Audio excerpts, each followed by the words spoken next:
International Spa Association, welcome back to Motivational Moments. Let's be honest, most people's paychecks will be exactly the same whether they meet or exceed their guest expectations. Seriously, doing more requires more effort and more effort requires more time. So my question is, why bother? The answer can be found in how you view your work. Is it a job, a career, or a calling? As we'll see, the way you perceive your work has a major impact on whether you bother to exceed expectations or not. Those who view their work as just a job mainly see it as a way to pay bills. They rarely do more than the bare minimum. Those who view their work as a career have more vested interest and they desire to have longevity through job promotions, transfers, and so on. Finally, those who view their work as a calling find intrinsic value in what they do. Their work is genuinely meaningful and their pay is the proverbial icing on the cake. Look, there are doctors and lawyers who view their work as just a job, while there are housekeepers and truck drivers who view their work as a calling. And the opposite is also true, of course. I want you to imagine two groups of administrative assistants. They have the same experience, same education, and same supervisor. One group views their work as a job, while the other sees it as a calling. The assistants who view their work as just a job will do the bare minimum. In fact, anything above the bare minimum will be viewed as a chore. Any question or request will be perceived as an interruption of their day. Those assistants will complain when they receive too many emails or too many phone calls. On the other hand, people who view their work as a calling will happily and eagerly look for ways to exceed expectations. They won't complain when they're busy. In fact, they'll be happy when they're busy. The ringing phones and constant emails mean that their job is relevant and important. After all, if there's no guest, then why would their jobs exist? Most importantly, they're grateful because they have an opportunity to make a difference in someone's day every day. Now, when lockdown and closures due to COVID-19 became widespread, iSpa immediately stepped in to support the industry. The association worked with countless volunteers, many of whom were on furlough or laid off from their respective companies. They created customizable resources to ensure spas could safely reopen.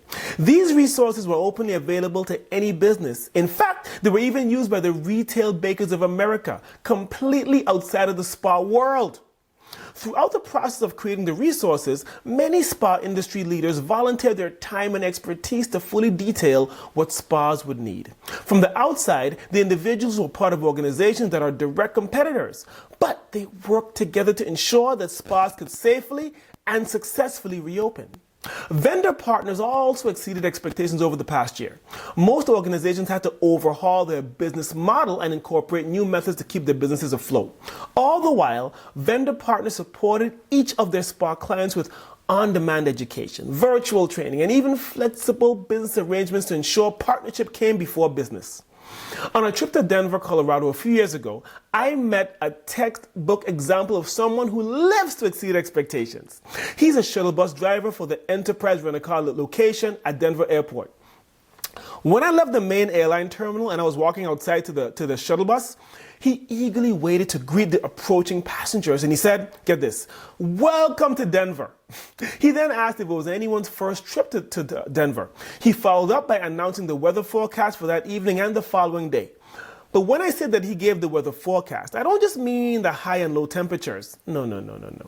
The driver went into full TV meteorologist mode. He gave the wind conditions, precipitation. He gave the chance of snow. He then asked if anyone was planning to go skiing while in town.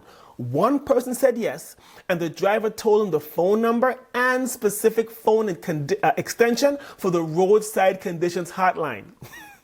Our original question was, why bother to exceed expectations? The short answer is that for those who view their work as a calling, exceeding is not really a bother at all. It's an honor, rather a privilege to be of service. That's what it means to exceed expectations, especially in our spa industry. Now, here's the takeaway. Think of one specific thing you can do to exceed someone's expectations and then do it today. Literally, the person should either say, wow, or be speechless as a result of your gesture. That's the level that you're going for. So that's it for now. Motivational moments, iSpa family, exceeding expectations. I look forward to seeing you soon.